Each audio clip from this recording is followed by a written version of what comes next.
Shit, serious. Can you still hear that? Can you hear? I mean, you come in here and you're just like casually drinking something. You're on your phone. I don't know. I just had an energy session out in the hall, so. Yeah. The zapper got you. The zapper got me. You're too comfortable. I'm super tuned. Tuned. Yeah. What are you tuned to though? I don't know. 432 or 440? Because there's a difference. 6.7. 67 hertz is the brown 67 note. hertz. That is the brown note. It is? Yeah, you got your diaper on? There you go. I'm ready. You're going to need a diaper for this. All right. I propose a toast. A toast. Oh my God. Don't give me just a touch? Yeah, just a touch. Just a touch? Oh my God. Okay. Skull. Hold on. A toast to betting on yourself. Toast to betting on yourself. It's the cough syrup. Yeah, exactly. Oh. Cough syrup Holy hemp. is the new black. It's good. It's hemp juice. Betting on yourself is something that I learned from you early on. In fact, I came in as a teenager and saw something you were building that kind of blew my mind. My memory from that was walking into this little building on Music Row. And my mom at the time was working with performing songwriter, I think. Actually, I think she was in because David Macias at 30 Tigers, who was our tenant at the time, was distributing her hymns record. Oh, man. Okay, Latin hymns. Yeah, and you were in tow. Did you know that you can get excommunicated now for performing a Latin mass? If you're a Catholic priest and you want to do a Latin mass, it doesn't shock me. They'll actually excommunicate them if they do an without unauthorized Latin mass. You can get excommunicated. Got to get permission. Got to get permission. So, but you've always asked for forgiveness, not permission. Trying. And so I want to. So my impression of that moment was walking in, and I just met you, and you were like this interesting tech entrepreneur, music, data sort of. And I sat down and I looked at a computer that you had. We opened this up and you gave the demo. And immediately I saw all this data on all the fan bases of all these famous musicians that you were working with. And I was like, wait a second. This is everything is in the data. Mm-hmm. Yeah. I think I was like. And this was 2005, probably? Okay. So 2005.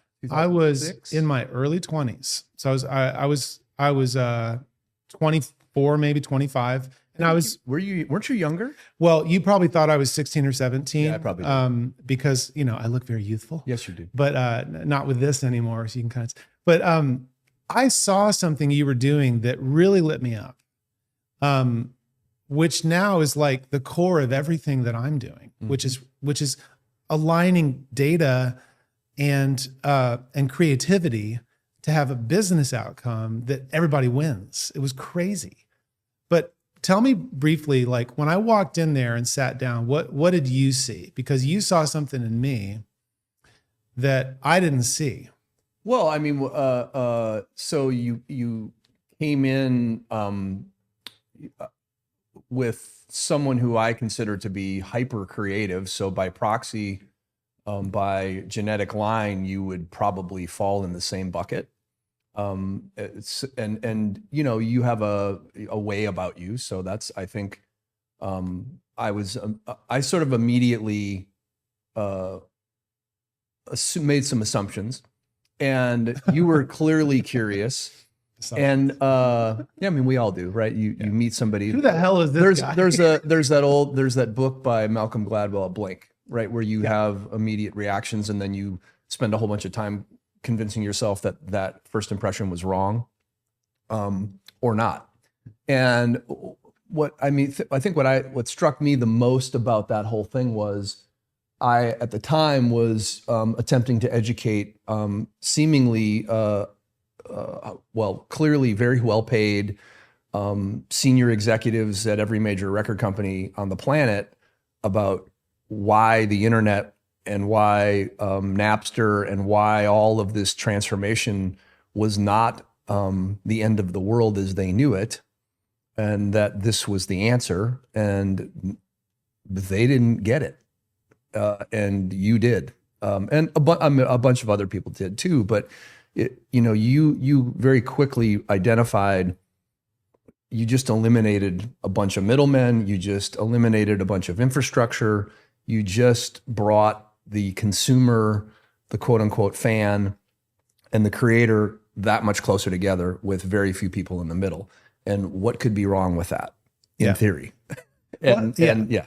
Well, how did that start? Because I mean, there's a lead up to that moment that I think is critical to understand. Well, I mean, I think it started with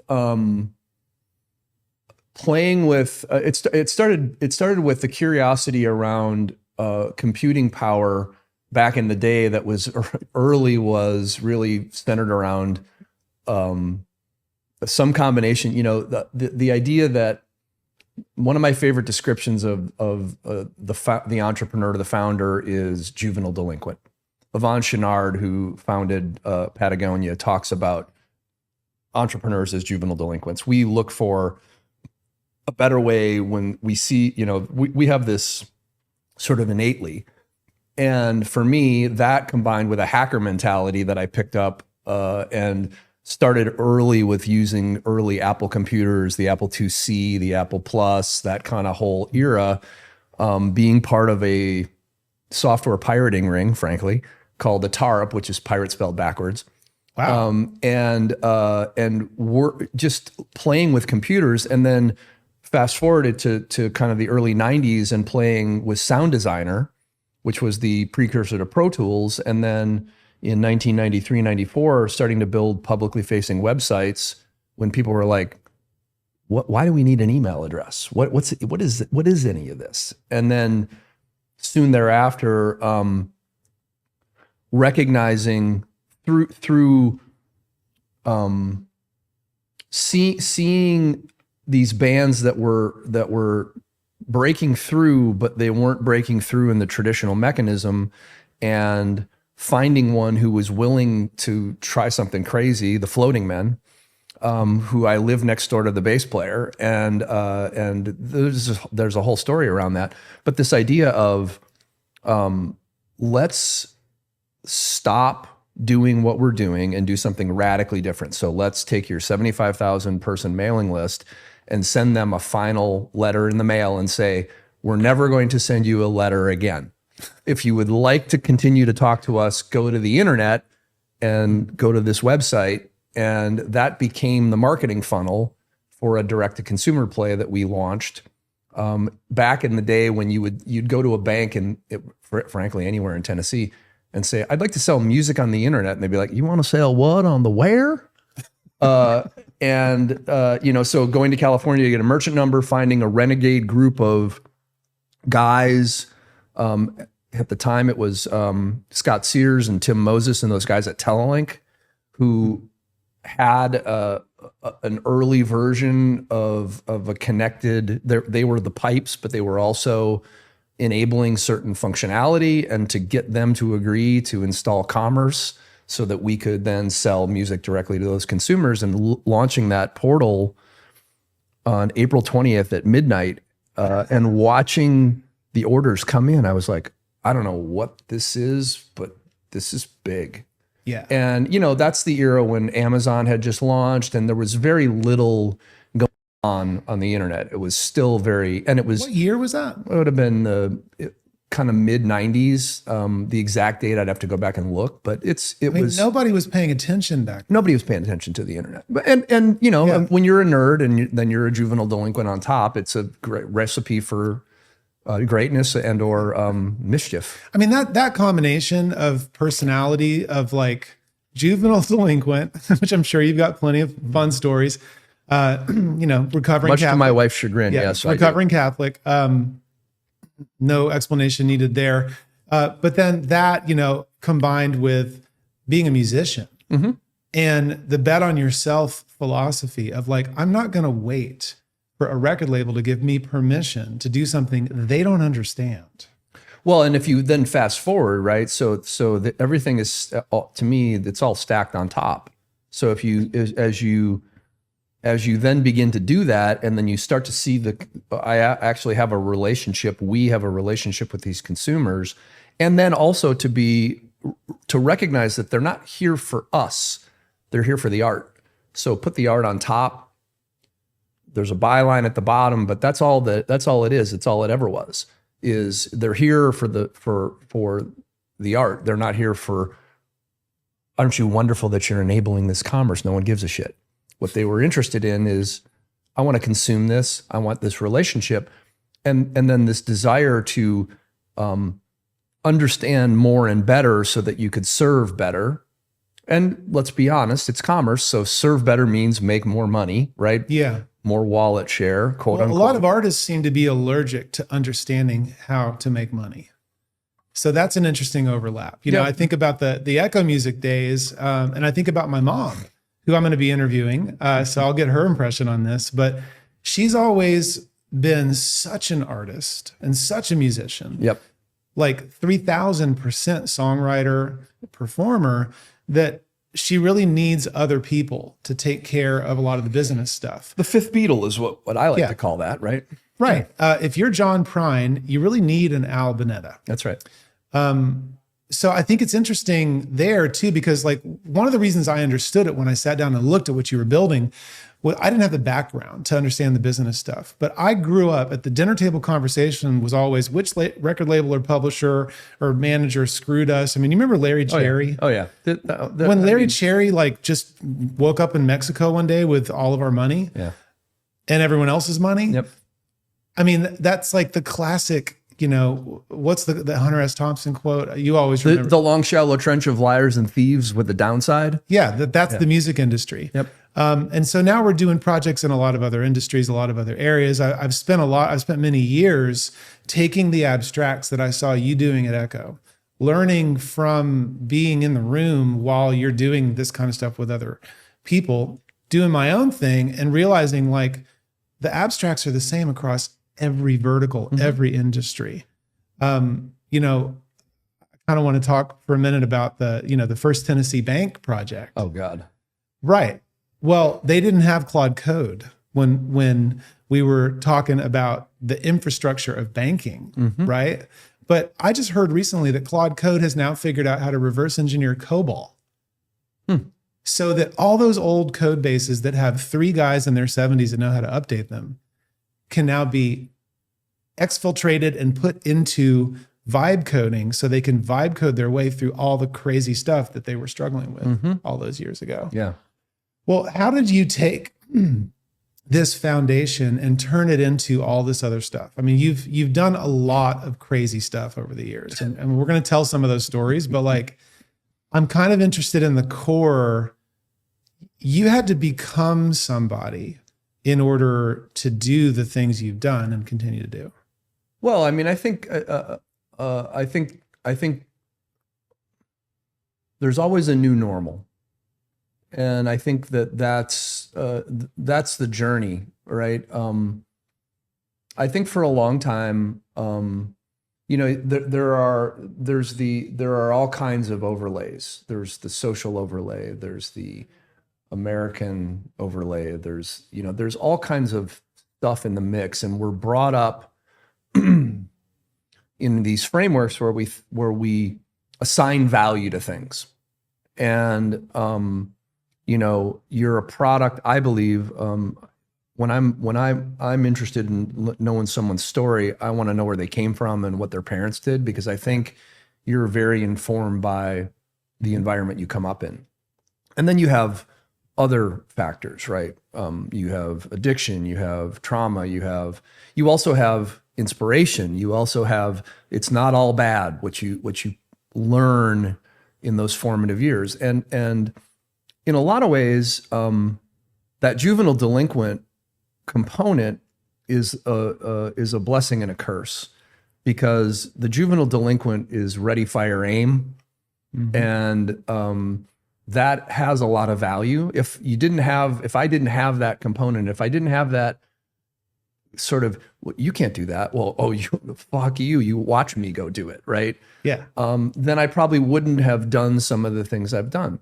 It's also cost me dearly at times, and will continue to probably cost me dearly, because sometimes even though I think I have some, God forbid, use the word wisdom, at 58 years old, I still have the, but I also have some temperance in how often I apply that.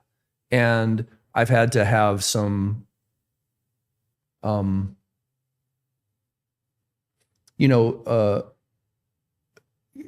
having failure is the best teacher. It's also not the most pleasant teacher. You practice martial arts, you know what it's like to make the wrong move and then get whacked upside the head. And so I think for me, I kind of break my life into two big buckets. There was the season, quote unquote, before and the season after, waking up, realizing that what I thought it was isn't what it was. And so that human doing list, that list of these are the things I've accomplished, this is the money I've made, and recognizing that that's all fleeting in a way that you don't think about. You think people talk about legacy and they talk about this and they talk about that. And the reality is that life is a stream and it's moving fast and it's here and then it's gone and it's never coming back. And, to quote, and I'll give all the credit where it's due. My wife Miranda introduced me to Marcus Aurelius, and I'm on my fourth reading of what I consider to be his journal to himself. And my favorite quote of everything in there, and there are lots of them, is "You're a rotting bag of meat." If you even want to think about that. And at first I was like, what the fuck is he talking about? And now it's like, I am a rotting bag of meat, right? And I'm in this stream and and it's going to be gone. And legacy, maybe. If you have enough money to put enough shit on enough buildings, you might last 100 years. Some guys were smart and put the money in public libraries, and so their names are going to be around for quite some time. But will people really remember them, and what does that really matter? So for me, the shift to, and by the way, the shift is not easy, because you've got so much in you of how you've been, that trying to shed that skin, trying to shed that thinking, it's difficult sometimes to not look backwards and go, yeah, but to me, it's impact now. It's not really, it's about recognizing that I can make a difference. And there's this great story of the starfish. Have you heard this? I think you and I have talked about this. The starfish and the spider? No, the starfish is a story about, and there's variations of it, but essentially it goes like this. There's an old man, he walks out onto the beach after a big storm, and this is a ritual he does every day, and he goes on the beach, and there are thousands of starfish that are washed up on the beach that were pushed up by the current. He looks down the beach and he sees this small figure coming his way, and the figure bends over, and then as they're making their way, this little girl, it turns out, is making her way towards him, he sees that she's picking up starfish and throwing them back in the water. And she comes up to him and she looks up at him, and he looks down at her, and he says, "Why are you doing that? You can't possibly fix all this." And she looks up at him, and she looks down, and she picks up a starfish and throws it in the water. And she said, "Made a difference for that one." And so for me, that's the work. And that's the interpersonal journey of whether that's teaching or mentoring a founder, or whether that's, coming across somebody and being curious as opposed to how I think I was historically. I talked about that idea of blink, having that first impression. I still trust that instinct, but I also am more interested in investigating it than I used to be. Because, we all, to some degree, we are all narcissists to some degree. Some of us have a healthy dose of it, some of us do not. And I won't name any names, and I would put myself in a pile of someone who's aware and trying to evolve. And at the same time, I recognize that, you know, it's weird. What I am great at is what I try to spend my time doing. And what I recognize is that has continued to evolve. And yet somewhere in the core, there are some core tenets that I operate under. And it's never going to be done. And by the way, when it's done, who the hell knows? Like, who knows what that means, really? Well, the thing that strikes me about everything you're saying is, you know, that moment where everything changed, that moment, which I'd like to hear that story of what pushed you into what you're describing. For me, you know, I think about what is success. And I think about spending many years playing in my mom's band. And do you know what her most successful song is?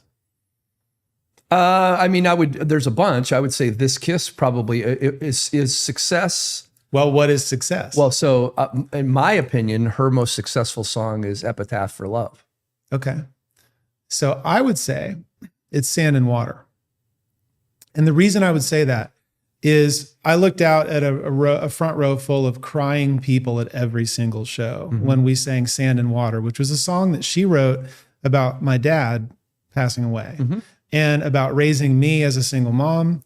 And that whole lyric has been an incredible source of healing for a ton of people. I don't know how to count how many people.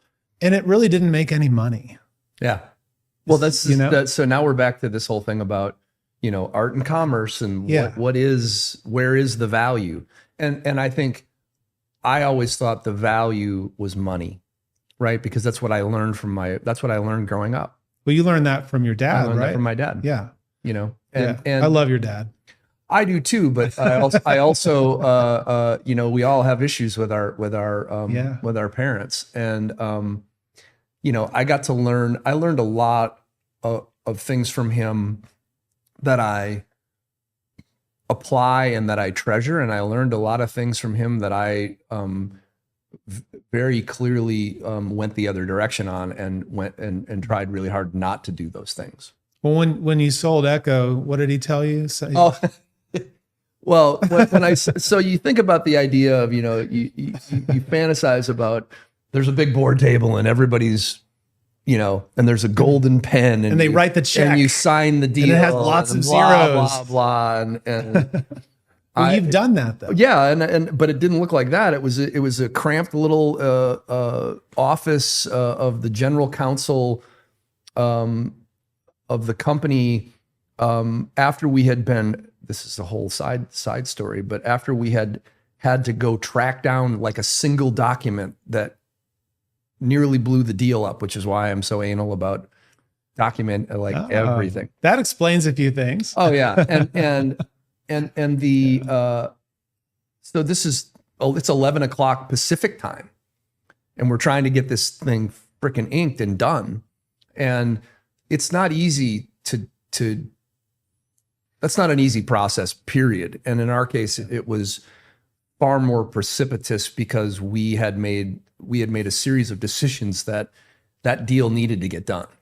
And when we finally were done, when we were through the paper, and my dad is in many ways my biggest fan, but there was a period of time where my dad was also very jealous of me and tried to put me in my place a lot because frankly, some of it I needed, but I wasn't having it because you want to talk about that whole thing about personality. We can go there in a minute, but as I signed the document and, Chris was the lawyer's name. He left, he went out of the room to use the bathroom or something. My dad goes, "You little son of a bitch, you beat me."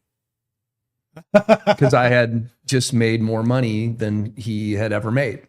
Wow. And that that was a mixed, he was both, I think, proud and also probably disappointed. And, you know, that relationship over a long period of time has been on and off. He was the one who told me, get the fuck out of my house when I came home with a pierced ear, you know, called me a faggot and told me to get out. There's the juvenile delinquent right there. And and hair down to my ass, like you. Recovering Catholic. Yeah. And so, and then on the flip side, you know, later in our relationship when I wanted to have a better relationship with him, and I was encouraged to tell him that I loved him every time I talked to him. Yeah. When I would hang up the phone, I would say, I love you, Dad. And he would say nothing. He was never given those tools by his father, right? And it took about a year. And one day, I said it, and he said it. Oh yeah. And I hung up the phone. I was like, you know, so I just kept, and I'm learning that that's never over, right? I mean, I have a 14-year-old daughter who would rather, to quote her, step on the interstate than have a real conversation with pretty much any older man, including her father. And every day when I drop her off at school, I tell her to have a good day, and I tell her that I love her. And one day she'll tell me again. And that's okay, because that's where she is. And it's not about me. She is an autonomous human being. She has her own life already. The work that I've tried to put in there is largely done now. And my job is to be around when she needs me. So when you were a kid, what was the family dynamic? Like what did you learn from your family, your ancestors? Did you spend time with your grandparents? Like my mother's father was a raging alcoholic, 6 kids, a staunch Catholic family, but in the traditional sense of my dad's family. My grandfather was he was in the Army. He was actually, one of my interests and passions is photography. He was a photographer for the Army. He was dropped behind enemy lines in the Second World War to document the war. Wow. And so he went from that to being, he helped build the Mackinac Bridge. He sold photography door to door. Was he on D-Day? Was he? Yeah, he was involved in the invasion, and he was an asshole. He was a straight up asshole. So your dad got that from his dad. Well, my dad got this. My dad is when you say this word, people have it's a loaded word, the notion of a salesman. Yeah. Right. And I'm a salesman. I just don't sell shit I don't believe in. Yeah. And I'm very particular. Excuse me. I'm very particular about what I sell. Yeah. And so, that is an EQ skill, not an IQ skill. Yeah. It's an ability to read the room. I learned a lot of that growing up in a family. So I have kind of both sides of the family. And by the way, I think both sides of most people's families are fucked. Yeah. I mean, you're describing things and I'm like, Yeah. okay, well, I can identify things in my family that would completely match everything you just said. And some people just mask it or don't want to talk about it. These are literally the skills that allowed our ancestors to survive some of the most ridiculous situations you could ever imagine and cross an ocean and not die. Yeah. And get here to give us this. We had an ancestor on the Mayflower. Wow. So you're part of the Mayflower Society. I didn't know there was one, but maybe I should be. You probably I need a society to join of some kind. Yeah. So I mean, and then if you think about kind of I was a mistake. My parents were 19. My dad, for the first 6 months, my parents were married. I think they lived in his parents' basement. Wow. My dad was, I say he was a pool hustler. He would correct me on that. He wasn't a hustler in the sense that he would sort of come in and pretend that he didn't know how to play pool. He would come in and say, I'm going to beat everyone in this room. Who wants to go first? Sound familiar? Yeah, that sounds like something you'd say. Yeah. And so,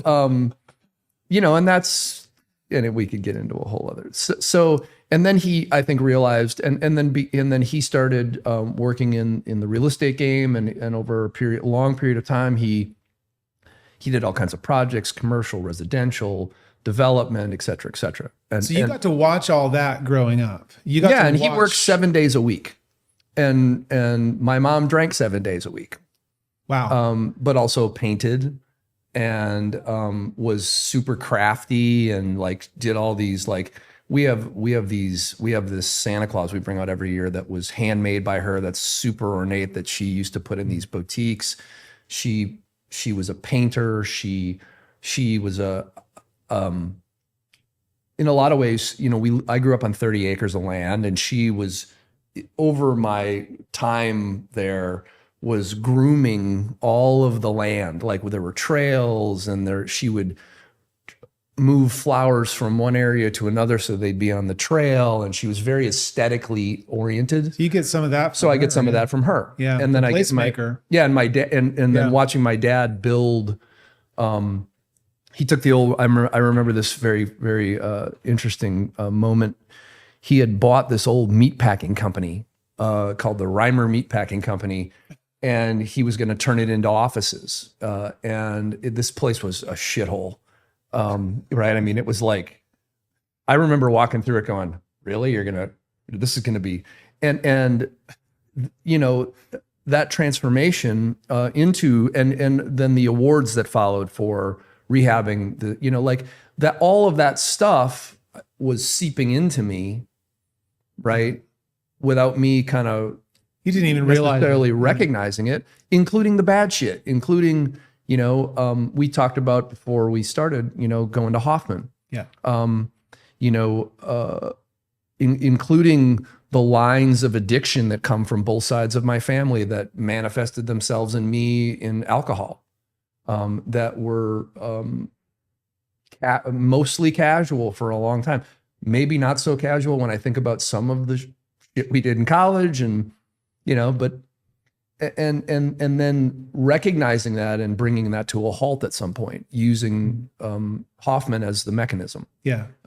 Hoffman process has been amazing. A quadrinity process. They've got the body, the mind, the heart, and the soul, the 4 parts of the person, right? Mm-hmm. And putting them into alignment. Well, as you're describing all this, I'm thinking about how you've inherited all these lines of transmission of trash and treasure. Mm-hmm. And they're intermingled, they're mixed together. Well, we talk about this, right? The notion that your superpower is also your kryptonite. Right. But you've gone through a process.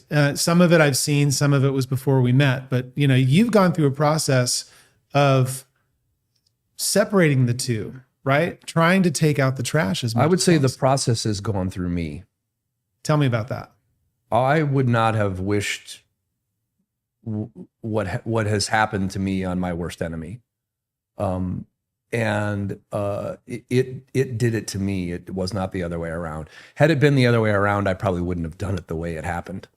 But I didn't, I can look back now and go, I did the best I could with the information I had at the time. And we all have these births and deaths. We all have these new normals. When I was selling my company, my first marriage was failing. And when I sold my company, I had no earthly idea that I was going to feel the kind of remorse that I felt. I had no idea that I had no idea that they were lying. Not that they were lying to me. I had no idea that it really wasn't about me or my company. It was about what was good for what they were doing. So what they promised that they were going to do when we sold the company to them in 2007, and then 7 months later said, hey, remember what we were talking about there? And not just to us, but to like 7 other founders. Yeah, we're not doing that. We're going to go do this instead. And oh, by the way, what that means for you is we're going to systematically dismantle your business that you spent 10 years building, pouring your life into, because it doesn't fit to what we've decided we're going to go do. I took that super personally. That sounds like dismantling 10 years of your life. It was dismantling 10 years of my life. And also dismantling 10 years. And then I was dismantling 10 years of my personal life, quote unquote, with my first wife. And that was all happening at the same time. How do you get through that level of pressure, stress, and chaos? You What just do you get, do? I mean, you just do it. You don't have any choice. There's only one way, and it's forward. So that feels like fallback position to the things you learned from your grandpa and your dad, right? Like that core, you know, we have a phrase sometimes, I'm like, oh, Mark's got his ass kicking boots on today. Yeah. Because You go on the those are- offensive. The only way to win in a game like that is to go on the offensive. I mean, when you look at the end of the day, and I mean, business is war. You can put all kinds of, whatever, right? But at the end of the day, you're stepping on the field, and you're either going to step on the field to play, or you're going to step on the field to win. And if you step on the field to play, you're going to get mowed.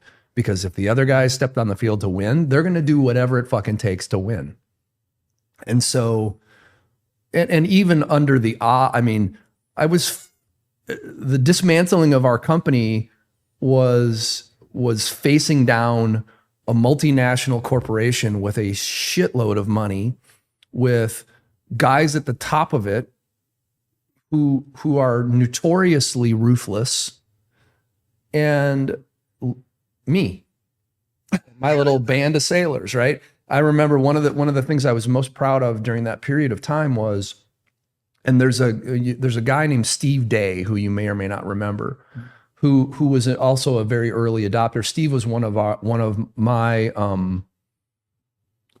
part of my leadership team at Echo, and as they were dismantling the company, they were not going to leave people well. And I learned this later in life. I learned that leaving people well is karmically the right thing to do. And it's also harder and takes longer, and you have to be more sensitive to it as opposed to just ripping shit out. And Steve, they put together, this was back in the day when Lance Armstrong was doing these little bands, and they had these armbands that said WWMD, what would Marco do? And basically what they were instructed to do was throw these artists. We had hundreds of artists on our platform, and the big ones, of course, were going to get treated differently because they were part of all the larger Live Nation deal, and the Frontline Entertainment at the time was Irving's company, and those were all being mashed together, and Warner was in there somehow, and like the whole thing was, I mean, it's Illuminati stuff, right? Going on over here. No comment. But this little band of renegades was basically quietly offloading these important clients and leaving them well, handing them all their shit, handing them all their resources, where it was like over here, they were trying to just rip them out.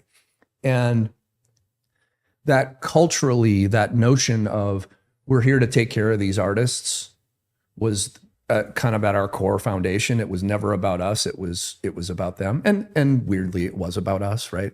On some But small you're way. an artist. You're a musician. You came at this from the perspective of like the Hair Club for Men, like not only the president, also a client. Yeah. Solving a problem, right? Like that's the other, I think the other key thing when you look at people who do this kind of work, they're generally, if you get to the core of it, they're solving their own problem. There's a problem that they've identified that turns out there's a market for. And when I think, I go back and think about that time, and if I had not been so myopic and so focused on the artist community, I would have recognized I was building Salesforce 5 years before Salesforce existed. Right. And it would be a Or different Shopify. story. Or Shopify. I mean, I think about what you're saying about you're going to sell the what on the what? Yeah, and you're gonna sell I need what on the where? I need a merchant account to sell CDs on the internet in 1995 or whatever. And I'm thinking about, when you described everything you had to go through to just build the infrastructure for that. A lot of standing on desks. What? A lot of standing on people's Standing desks. on people's desks, yeah. It feels like a description of a horse-drawn carriage before the automobile was invented. And now, we've got clients on Shopify right now that when we need a new product loaded in, it's like, I mean, there's a process involved, but it's not like that. Everything we ever wanted back then is built today, right? So like there's this whole thing about you know, the ongoing work of startup world. And, you know, when I think about particularly my kind of domain, music tech, there's nothing left to build. It's all built. Well, right. Is there, or maybe there's something we don't see yet? I mean, well, I think the answer goes back to, I think it's all built. I think will it be improved? Will there be new versions? Sure, of course, all that. But what's at the core of that is the connection from the ear to the heart. And that's not going to change. Now, you know, now we could go down the AI trail. But I think that for me, at the core of all of that work was the transformation that music provided to me personally. You know you're in fucked up territory when Jim Morrison makes more sense than your parents. You're really in trouble. And that was kind of, for me, my escape out of all the chaos of a workaholic father, an alcoholic mother. And it wasn't all bad, right? I mean, yeah. I grew up by comparison in a very, I'm going to use a democratic word, a privileged environment. But that's all relative. And so this idea that music saved my life back then, and this idea that music saved my life back when you and CMAC and a bunch of people came around me at a moment where I needed something to hold. And that thing that is putting a bunch of creative people in a room with the Western scale is not very big. There's only 12 notes. And yet the potential of multiple humans working in that same framework produces all this different kind of these different frequencies, these different ways to communicate, these different ideas, these vibrations that have some power. And you know, that as we're talking about it, that's kind of the line that runs through all of this for me. It's the power of music, or the power of connection, the vibration. I think it's all of that. It's and it's also the recognition. You know, I think when you think about the idea that you hope you get to a certain place and you hope it's never going to change. The reality, back to the stream, is it's always changing. It's always going to change. And so that's, and weirdly, that's what music is. Music is always changing. Mm-hmm. It's alive. And it's a respite. It's a place of safety for me. And then the work of supporting it. And you know, we could get into imposter syndrome, and we could get into, you and I've had this conversation. You know, I'm 58 years old. I moved here in 1990 with $800 to be a guitar player, having no idea that I didn't even know what that meant until I saw what a real guitar player looked like. You know, and then to come that much further, you know, that dream that pursuit of excellence on my instrument continues today. And only here recently have I finally come to recognize my contribution in a room, and that it's real, and that I'm not an imposter, that I do belong in that room with those people. Mm-hmm. And that's a weird juxtaposition, because I can sit in that room, and I can also sit in the room with the CEO of an $85 billion company and manage that. Because again, EQ, which, by the way, I learned from being in chaos when my alcoholic mother and workaholic father were doing this. And that CEO wants to be a guitar player. Yeah.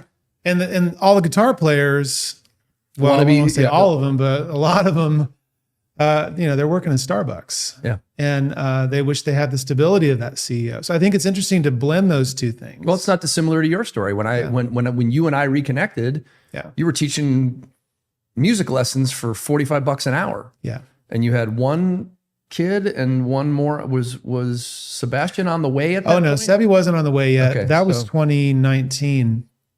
But yeah, when I woke up to the world of entrepreneurship was when we had our first kid, Trey, and he was a couple years in, and I started to realize I'm not going to be able to ever spend any time with my child after school when he's in preschool and kindergarten after school, because I'm teaching guitar lessons and bass and piano lessons in the after school hours, and I'm hanging out with everybody else's kids. Mm-hmm. It was cool because I got to practice being in that role of a mentor and kind of having leadership and teaching, figuring out the psychology of a kid. And I got to see lots of different parenting styles. And, I did that for about 10 years, but you actually came along at a critical point when that was starting to fall apart. And I didn't know what else I could do. And I think there's something that I'm only realizing now as you're telling your story that I'm realizing is one of your motivations is that I've seen you do this with other people. You find the kind of like creative weirdos that have potential and then help them activate their potential and set them loose. I mean, I went through the Entrepreneur Center, which you were one of the founding people. Like, I think you wrote the first check. I was around early. I went through all that. I went through that training because you told me to go there and do it. And I did pre-flight. Mm-hmm. And I learned all these fundamental things in 2014, 2015. And then, not too long after that, I experienced this crazy world of like coming to the Inc. building. And, so this is interesting because I want to get the storyline right from your perspective, because there's some timing here where basically we haven't talked about flow, but flow was an amazing thing. It was an amazing idea. And that whole thing was winding down as I entered the picture, and I'm looking around. You handed me a hard drive that had a bunch of old files on, and I looked through that thing. I think you handed it to like 5 people, and one of them was me. And I looked through that and I said, wait a second. I could keep doing some of this stuff. Mm-hmm. That turned into Not Black Labs. Mm-hmm. That turned into Black Labs Intelligence. All the data work that I'm doing right now, I'm thinking about Mothership, which was basically the next phase of what we were building at Echo. Right. But the abstract version, not the music focused. But I see this kind of like King Solomon's temple gets destroyed and rebuilt multiple times, right? You look at the history of that and it's like this great symbol. The temple is you, really, and your life is mixed in with it. Anyone's life who's involved in one of these things. You just described sort of the, what happened with Echo after it sold and then it was dismantled. But tell the story of what happened after that, because that created an ecosystem that we're still in now. When you say back up and ask me again. Yeah. So the after Echo. After Echo, you went into, I'm going to figure out how this stuff works mode. Well, I mean, after and Echo. And then you built Flow, and that built a bunch of stuff. So after Echo, what happened was I had a full-time job I couldn't talk about, which was basically getting the second tranche of payment from my overlords. So we spent 14 months basically arguing with them about who owed who what. And at the end of that period, they did pay our shareholders again. They didn't pay us what they owed us, but they did pay us again. And while that was happening, I was also part of, there were a bunch of people around this idea for the Center for Entrepreneurship. For any one person to claim that would be ridiculous. There were some people who were there at the very beginning. The idea of that was conceived in a meeting in 2006 with a bunch of quote unquote civic leaders. I don't know, at the time we were the 3rd largest employer on Music Row. So I was that guy, and I was in that room, and that turned into a project in 2009, which is around the time that I was finally settling with my overlords. I had gotten divorced. And so I had this full-time job that I couldn't talk about. And what I decided is I had been lucky. We built Echo out of cash. We never had any investors. We took one investor about 16 months before we sold the company.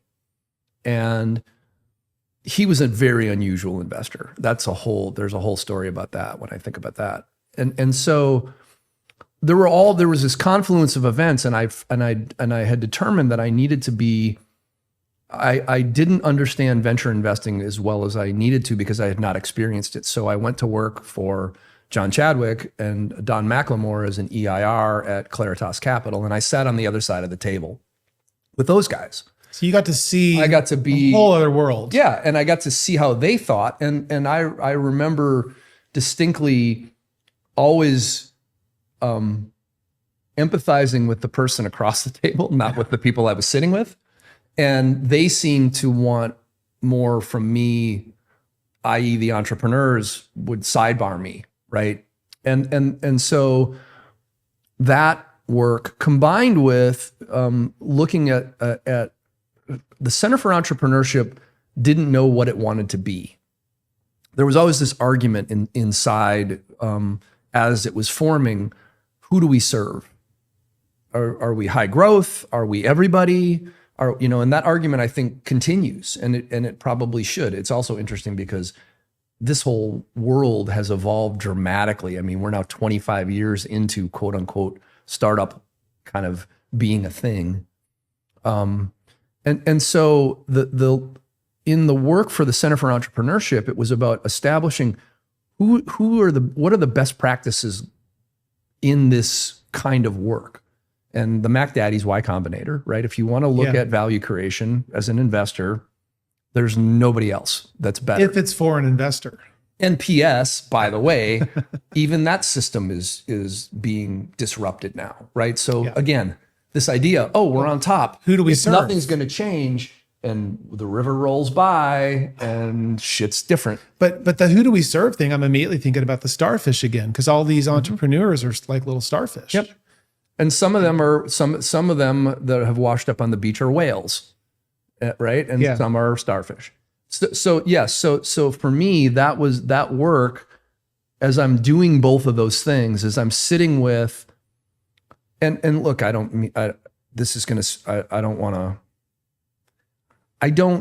relate to money.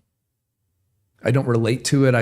It's not what drives me. What drives me is the creativity. Money is just is fuel for creativity.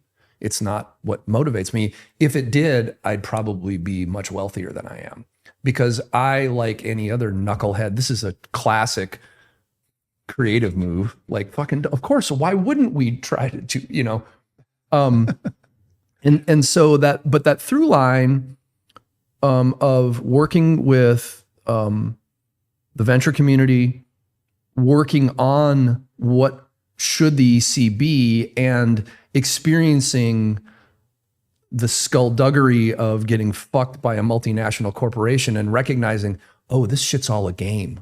Yeah. Like I'm taking this really personally, and you part of me had to get pissed off enough to fight instead of to just cave.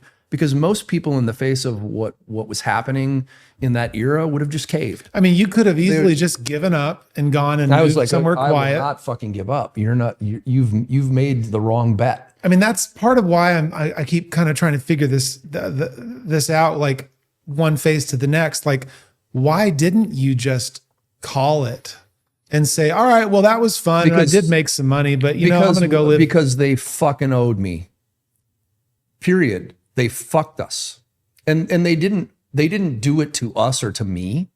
They did it because that's what they needed to do.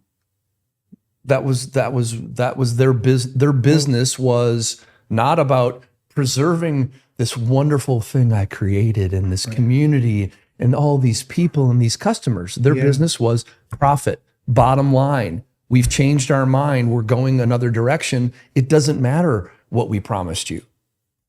It doesn't? Oh, shit. Oh, wait a minute. Oh, this is all a game. And once I kind of recognize that, it's like, well, then let's play it to its logical end and continue to play it to its logical end.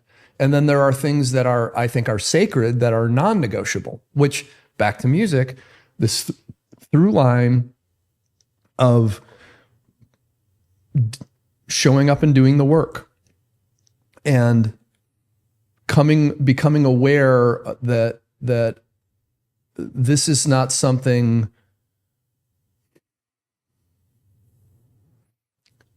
When I let go of the idea that what I was doing was for anything but for my own sustenance, for my own mental, spiritual benefit, weirdly, the money showed up at 50, 57, 58 years old with these film and TV deals that we're doing on music that we created for no other reason than to create it. And then someone goes, "That's really cool. Could we monetize that?" Well, sure. And that's we're now kind of in the future. But so I think kind of back to that through line, and then leading to your question about flow, was all of that informed the idea of, okay, so I don't want to do a public-private partnership because there's too much politics. That's the EC. I don't want to be a venture guy because I would rather walk to quote my daughter, I would rather walk onto the interstate than go to the country club and hang around with a bunch of people with pleated pants talking about nothing. I would rather be with the miscreants, with the musicians, with the weird thinkers. These are my people. Right when they're all turning into entrepreneurs and starting companies and coming up with crazy ideas. Yeah, and so the timing is really key there. Well, timing and team is. I mean, when you get right down to any of this, those are the two bets. I'm thinking about Made in Network. I mean, you've got a music producer, creative guy, and Kevin Grush. Yep. Who was your EA at the time? No, he actually. So Kevin. So we'll go to Flow first. So basically, Flow came out of these three kind of buckets, and then one of the constants that we haven't talked about is everyone. We all have. I'm a huge believer in having strong mentors that have expertise, experience, heart. That really are doing it for your own best interest, not for theirs. And this woman who's been a constant in my entire really professional career, Liz Allen Faye, I went to her and I said, "Hey, I want to convene these salons, these thinking salons, where I'm looking for a certain group of people, and I don't know who they are yet." And we started meeting at eSpaces, which was the original co-work here. I went there. And we started meeting, and it's where smart shit with cool people or cool shit with smart people started. That was Flow's business model, which I don't recommend for most people.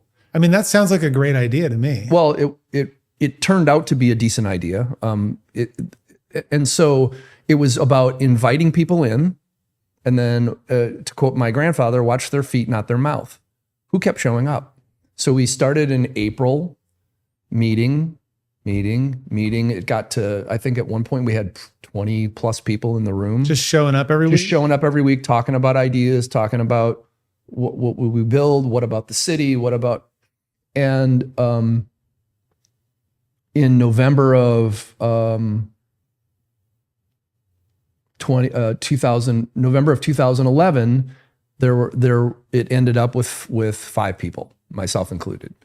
And that was the core of Flow. And the idea was smart shit with cool people or cool shit with smart people.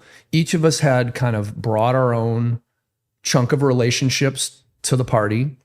I had been going out to the West Coast a ton, spending time on Sand Hill Road, spending a lot of time with Google. I was part of, they had a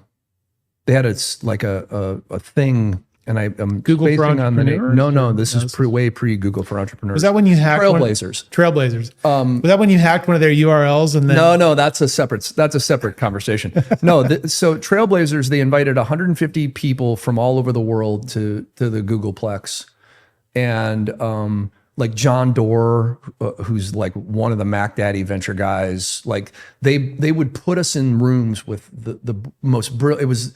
It was a lot of brilliant people all together. So you saw that happening and thought we should do that in Nashville. Right. That's kind of, good art is borrowed, great art is stolen. Right. And so I had the Google relationship. I'll get to the Kevin thing.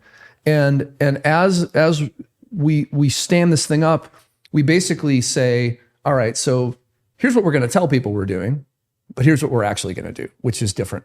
What we're going to tell people we're doing is we're a high-end consultancy. And so we opened the door with Google as a client, Under Armour as a client, Nissan as a client. We had all these big blue chip deals in place as consultants, quote unquote. But what we were really doing was every Friday we would get together and basically run a whiteboard of ideas of we want to start this kind of company. And that was the work. That was Google used to call it Google X. Yeah. So 20% of your time would be spent on things that were not possible. That's where Gmail came from. Wow. Right. So all this shit's borrowed. Yeah. And then one day Kevin Grosh shows up, and he was at the time, and he's a very bright human being, and he was having a moment of frustration because he couldn't figure out what direction he wanted to go. And I said, well, come in, we'll bring some food in. And at the time we were right below the main stage at the Cannery Ballroom. So like when they'd load the bands in, like shit would fall on our desks. That place was, I'm sure I've been poisoned by. I've been down there. And so we're in our little, we had a whiteboard room, and he comes in and I said, look, just start talking and I'll just document it. And he threw up all over for about 90 minutes. And by the end, I was over here and I was like, so is this what you're talking about? And he's like, yeah. And I'm like, well, then why don't you go do that? And he became the project lead on the Google relationship. And that's how that all started, was his sort of ability and acumen. I mean, at the end of the day, you have to be able to get shit done, and he got shit done. He was not afraid to do whatever it took to get to punch the list. And then that led us to some combination of I was watching the Live at Daryl's House thing happen, and I had built this kind of large soundstage that I was trying to figure out what to do with. And we machinated ideas and made inevitably turned into a hybrid of a bunch of his ideas and a bunch of our ideas. And then we wrote the first check for that business. That went on to be, it's funny because that deal in particular is probably our best deal in the sense that for the dollars invested, we got 45 times our money back.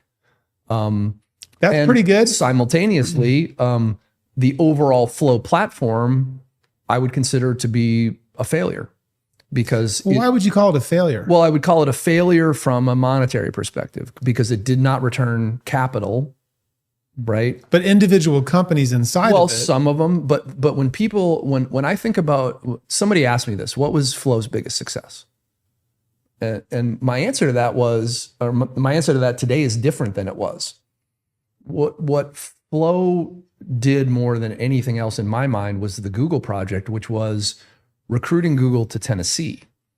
And if you look at Google's investment in Tennessee to date, it's in the billions, right? Now, whether you like or think that's a good thing or not, Google broadly, some people hate that company, some people love it.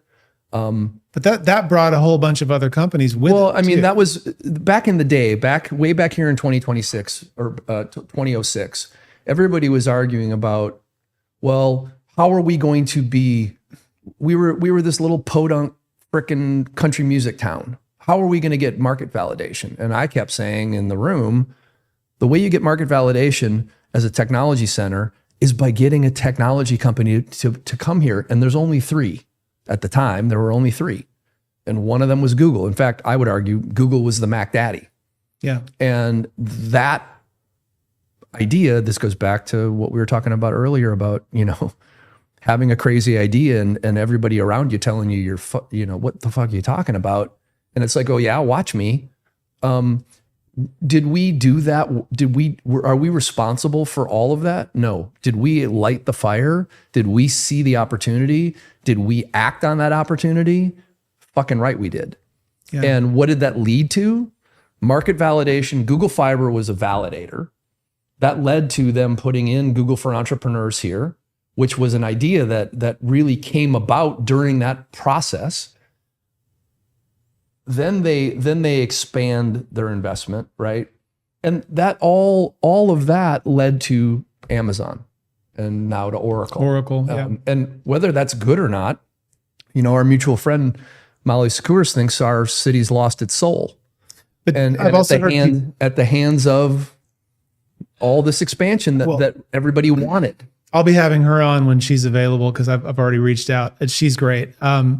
I've heard that, but I've also heard people, old timers go, that started in 1973, or whatever, 1976. And there's always, Nashville's really interesting because there's layers of civilizational destruction and renewal. I mean, I remember being a teenager and watching them tear down the Andrew Jackson, the Jacksonian Hotel to put in a Walgreens on West End Avenue.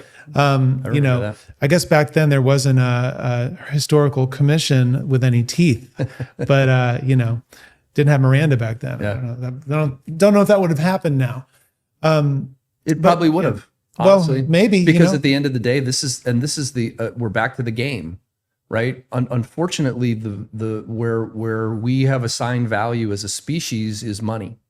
Yeah. And everything seems to be in pursuit of that. So you've switched into George Carlin mode.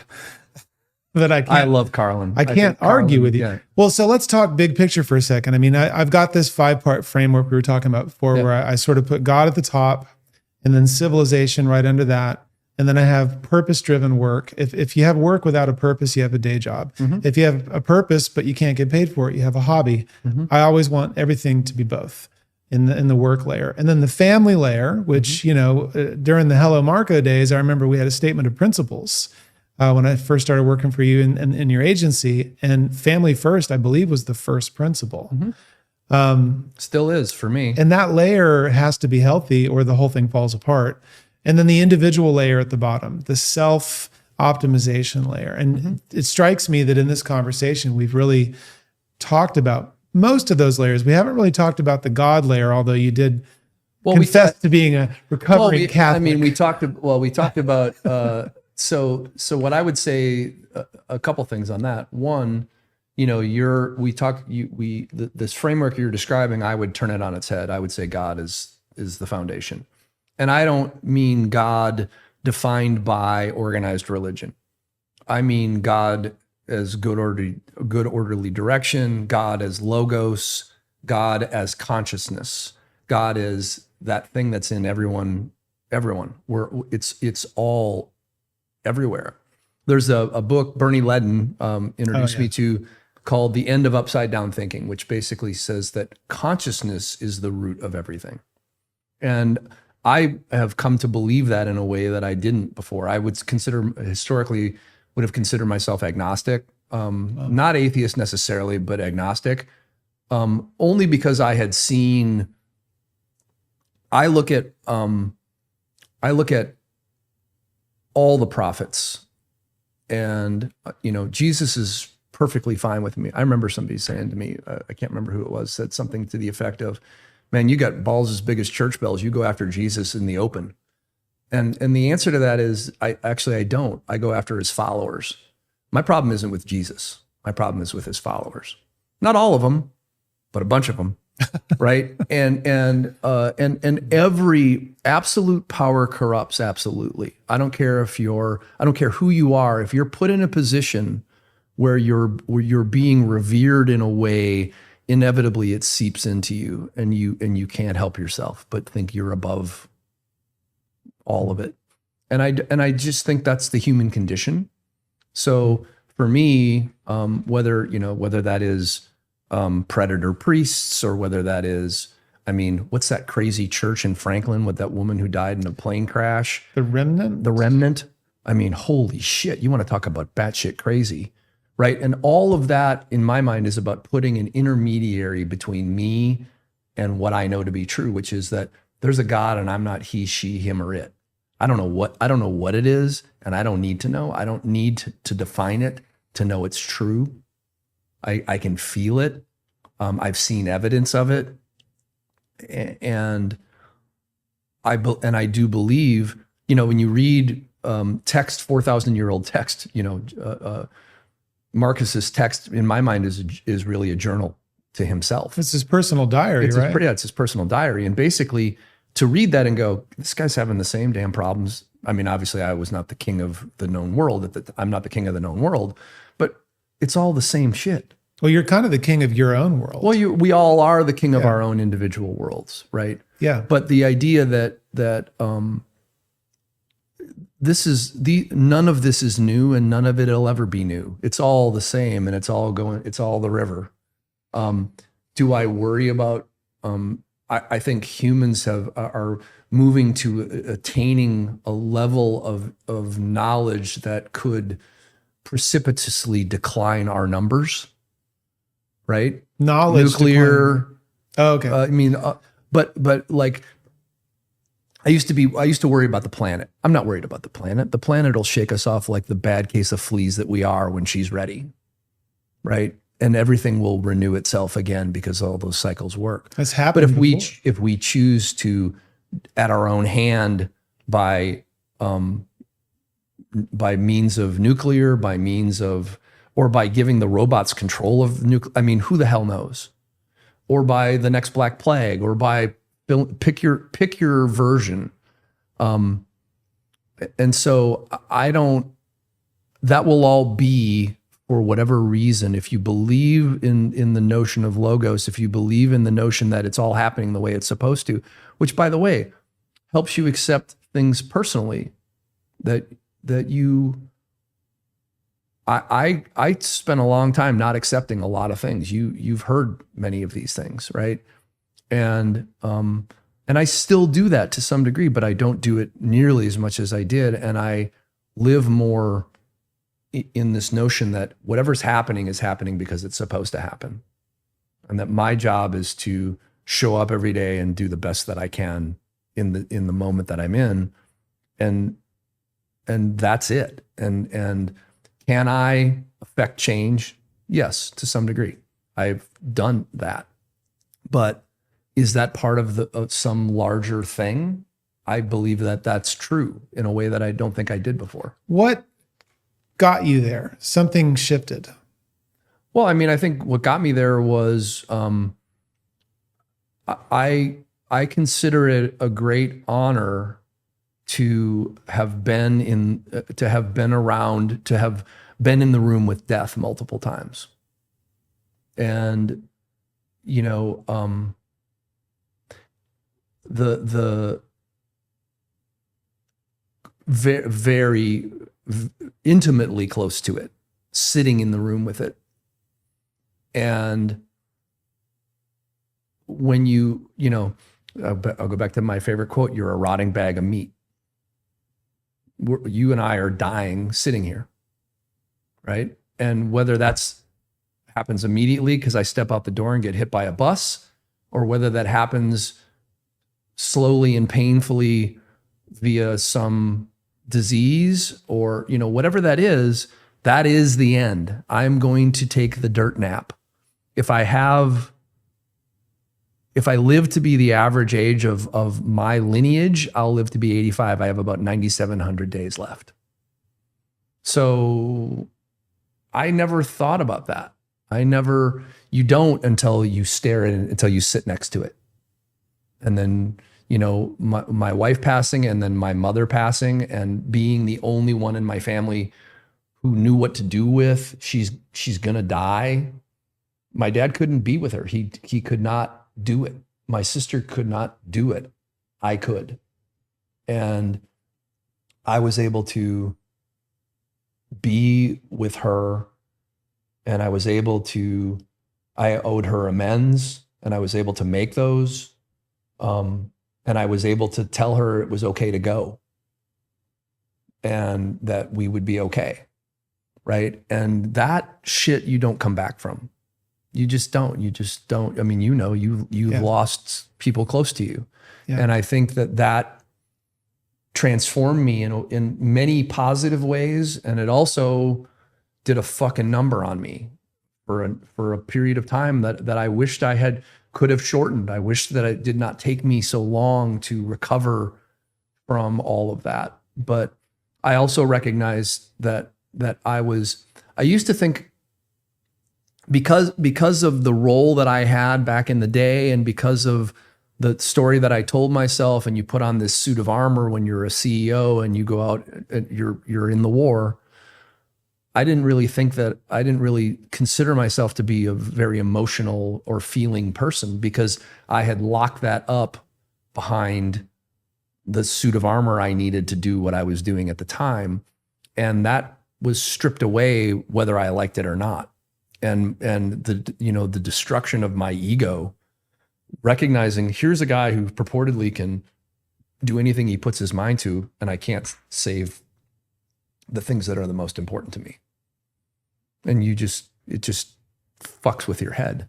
Yeah. And you wake up and go, oh. And then we're back to, I'm a rotting bag of meat, and the river's running and I can't do anything to stop it. And I get a glimpse of it, and it's gone before I know it. And that's me too.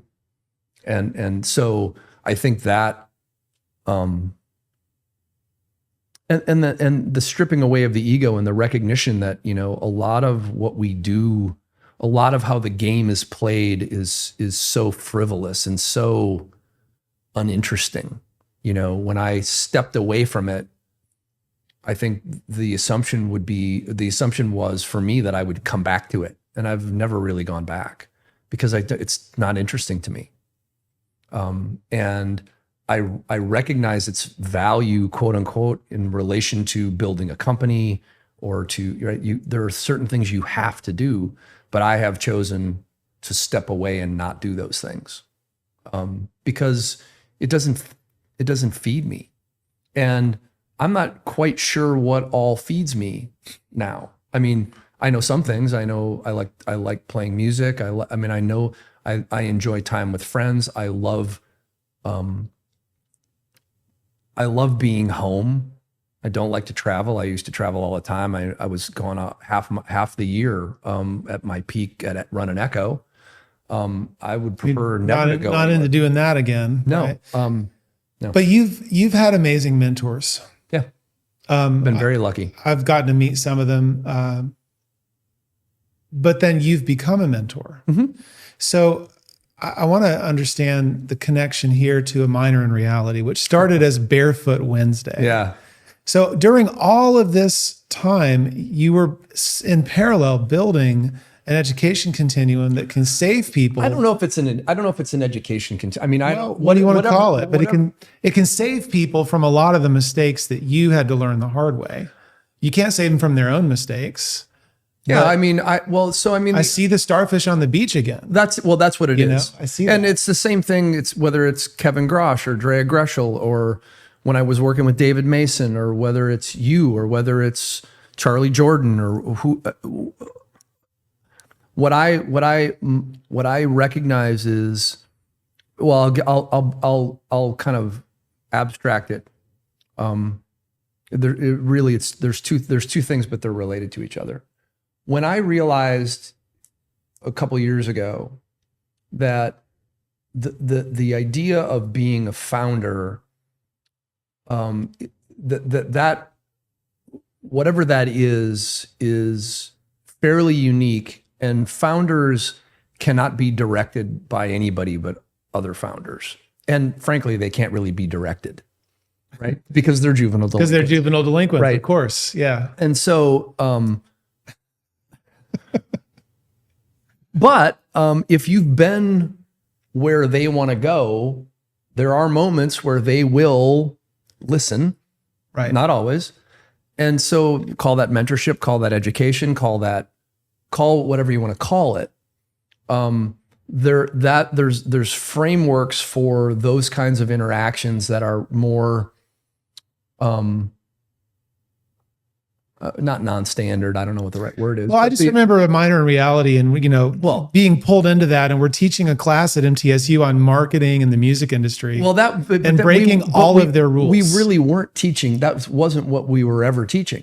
Right. I mean, exactly. that was yeah. So to me, that was, and back to juvenile delinquency.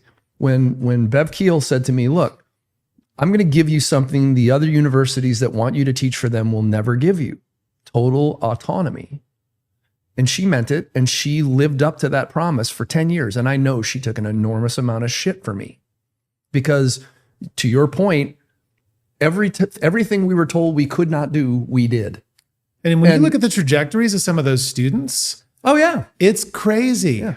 It's and you know, I used to spend a lot of time worried about the kids that I wasn't reaching. But it works. Well, it does work. And it's education. Yes, it's education. It's experience. It's a combination. It's a bunch of things. It's also, you know, it's also tough love. Like I've got a new class. So when we folded the tent on the first version of that, really two reasons. One, because when Beverly got promoted to run the entire platform at MTSU around it, recorded music and entertainment, she had bigger problems than our little band of misfits, right? And so it's like, it was so hard to get fired, though. I remember we tried. well, we would have gotten fired by the guy who took her place. Inevitably, he would have fired us. I guess the pandemic kind of helped. Well, the pandemic, that was the other big thing. So Yeah.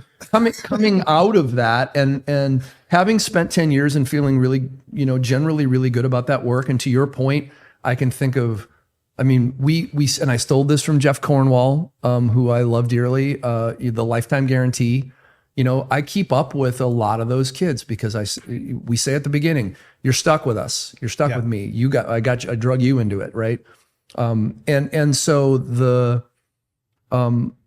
work, I think, speaks for itself in the form of these people who have gone on. Now, again, I used to be the one, I would and still do sometimes want to take credit for things that I was only fractionally involved in. And it's the nature of, we're back to narcissism and that whole thing. Or being a sales guy, right? Or being a sales guy. but truly to see, and to have it continue. A young lady who went through that continuum with us a number of years ago, Alyssa, came to me here recently. She's got a big change going on in her world. And as she was describing it to me, I said, well, here's what you need to do. You need to go sit down with the guy who's going to be in charge now and tell him what you want.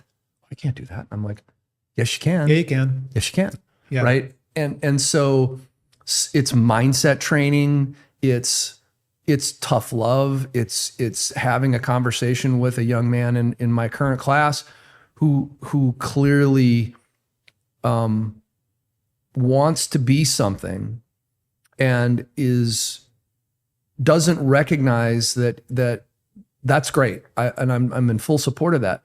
But in order to be that, you still need these other things, and you can't be just the artist, right? If you're just the artist, your business manager ends up in Mexico with all your fucking money, right? And Yeah. So that being able to say to him, what the fuck are you doing? Right? Like, Yeah. stop. And having and him by the way, listen. yeah, here is the playbook, right? And whether that, you know, like, and they're all different. And that's the other thing I love about teaching is I learn as much as they do. In fact, I think often I get the better end of the deal because it keeps me thinking about, oh shit, I didn't think about that. What's on their mind, right? And at the same time, I get to things that seem obvious to me are they can't, just like mind blown. Like, what do you mean I can just do that? And it's like, so that idea of, you know, the original inspiration for the class was I want to teach a class that I wished I had. I wish somebody had told me back here, Right. this whole thing's a fucking game, right? Like the whole thing. And so play hard. Learn how to play. And learn how to play and learn how it works. Don't take what you're being told is often you're being told something to keep you in your place. And I'm saying there is no place. Your place is where you decide it is. And that's what you need to go do. You're teaching them to bet on themselves. Yeah, I am. Yeah. And that seems to be a big through line that you mentioned music, you mentioned mindset, empathy. The empathy piece really strikes me talking to you and kind of just, we haven't really had the time for some reason to sit and have this conversation in many years. It's because we're fucking busy. Because we're really busy. doing a lot of amazing work. Yeah. But as I sort of zoom out and look at the big picture here, it's actually really striking the amount of emotional quotient or emotional connection that's required to actually juggle all these different competing energies, all these unstoppable force meeting an immovable object situations. There's these people that are just doing the best they can, trying to navigate a complex, confusing, ever-changing world.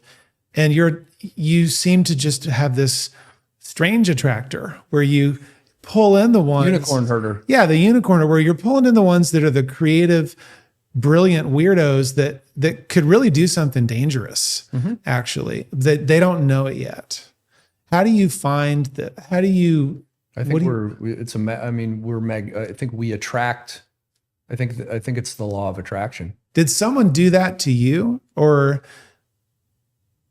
Well, I mean, fuck Jim Morrison, man. I've always been attracted to the weirdos, right? The highly creative, that anything that flew in the face of normal seemed interesting to me. Always, right? I'm always attracted to those things that are a little obtuse.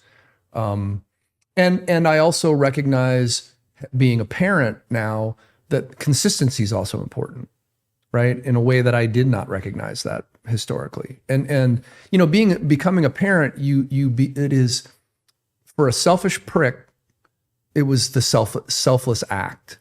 Yeah. And it was unintentional. I try to do things when I embark on something, I try to do it to the best of my ability. And I am not afraid to have an opinion and to stick to that opinion. I'm also not afraid to look at a situation and recognize that I'm wrong, in a way that I think historically I was more self-centered. I learned that from the women in my life. You know, so for me, I think it all comes back to the Starfish. My work here, whether that's on an individual basis, whether that's within the framework of a classroom, or whether that's in the framework of a community, is to show up as best I can with the information I have and try to have an impact. And I used to do that for the accolades. I used to do that for the power. I used to do that, but we're back to narcissism. I used to do that for the wrong reasons. And I do it over here, and I can still do it for the wrong reasons, because that can show back up. But I try to do it for the reasons of how do I take the information that I've got that served me reasonably well and impart it to somebody who doesn't have that information. And I don't necessarily think about that. I do that more freely without what's in it for me. And I only learned that being a parent. I only learned that seeing that my job now, you know, my job was, my job is, my job will be. And, you know, I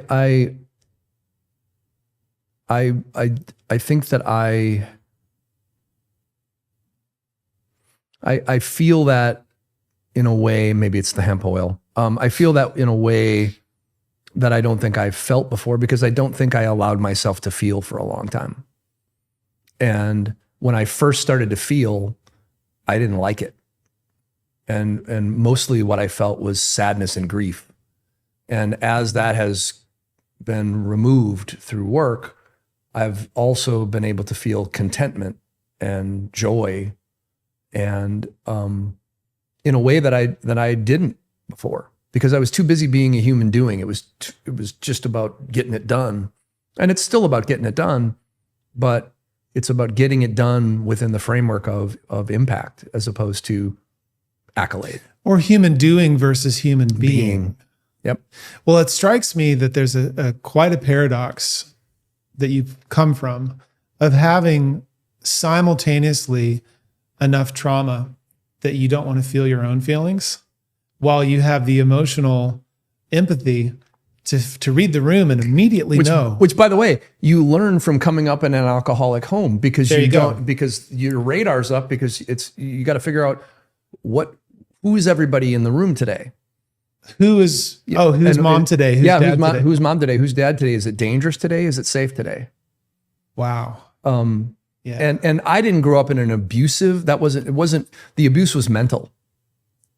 And it wasn't I don't really believe my mother intentionally abused me. Shit happened. Right? I mean, she was doing the best she could with the information she had at the time. That's forgiveness in a way that I didn't have forgiveness. People don't do things to me. They do things and I happen to be in the way. And, that's different. That's much different thinking. And I still think sometimes people do things to me, and I'm human. Right? Sometimes I think my wife fucking hates me. Yeah. And sometimes she probably does, because sometimes I do stupid shit, because I'm human. But it's a river, and it'll be gone as soon as it's seen. So I got one more question, and then we should wrap. Because I mean, people are by now have tuned out; they're completely asleep. Yeah. Oh no, it's great. Great nap time. It goes into the subconscious. So someone's watching this and they've Googled you. They've seen all the stuff you've done, and they want to be like you or do something like you. Right. To sort of a combined question, because I want to talk a little bit about AI and where the puck may be headed. But I also want to talk about that person that is setting out at the beginning of their journey, who may never meet you, who may not be in the same city, who might see this and go, I want to do all this stuff. And you know what? Maybe they even have some of the same kind of cocktail of trauma, trash, and treasure all mixed together. There's a recipe for the kind of person who's crazy enough to try to do some of the stuff that you've done. And you've also described this multiple seasons of your life where you finally found a way to feel your feelings, have faith in something bigger than you, and be doing things not just with your ass kicking boots on, but also for impact and to help the world in a whole other way and help individual people. What would you tell that person? Would you warn them about anything? Would you tell them, and also knowing that they might not be able to get a job that they thought they were going to train for, they might have to go start something because those jobs are disappearing with AI. There's a lot of chaos. There's a lot of questions in there. Too many questions. Well, so what's your reaction to my cocktail of questions? On the topic of AI, I think three things. One, sometimes I think it's Y2K. I think we are all drunk on the notion of technology, and I hope that there is a real I don't think your life is in a screen. And I think a lot of people I think statistically we are living our lives in screens, which I think is super unfortunate. The small screen, when you think about the untethered soul, this notion that you live in this small world versus the seat of consciousness, which is everything. So I also think they're jamming it down our throats. And we in a lot of ways, we are the victims of our own belief that technology is going to solve all our problems. I don't really believe that that's true. And at the same time, I recognize that you'd be a fool to not be involved in it. Because in a way, do we have a choice? Sure. Is it a choice that most people are going to get to make? No. The people who get to make it are the really rich people who, by the way, when you look at all those people who purport the value of the tools that they sell us, their kids don't use them, right? So the very rich are going to get a choice, and the very poor are going to get a choice. Actually, they don't have a choice. They just don't. The middle, which by the way is going to get crushed, is you're sort of stuck. But that's the landscape, right? That's what we see. And I'm seeing I have a 12-year-old and a 6-year-old. You have a 14-year-old. One day they're going to be kind of like the next generation of little Marks and little Ernests going, I want to do something meaningful. Yeah. And my answer to that is just go out and do it. Right. I mean, in other words, like I'll give you a really practical example. And this goes back to something you said earlier. What I see is potential in everybody. And so I'm on one of the tenets of this class, or one of the pods, or of a minor in reality, is this idea of mission possible, which is go find somebody who has something that you want that seems out of reach, and find a way to get to them and see if you can, if they'll impart some wisdom on you. So one of these kids that completed that exercise actually got his guy to agree to show up and do a meeting with me. He didn't show up to the meeting. He was busy. It's fine. It happens. So I'm sitting with Mike on the phone, and I learned something about him that I didn't recognize. And as he's, and so we hang up the phone, and I have this problem that's come up that I need a solution for. And it turns out he's the solution. And I'm like, so I ping him and I'm like, hey, what about blah, blah, blah, blah, blah. And he comes back and he goes, yeah, I could do that. And I said, this is a business. What do you mean? Well, yeah, it's a business. Do you know how people charge for this? Right? Did you know that probably you have 2 full days here while you're living here this semester that you're free? You could probably start your side hustle now. And by the time you want to move back to Nashville, yeah, I want to move back to Nashville. You could have your business established by the time you come back. And all you have to do it, right? And here's what it takes to do that.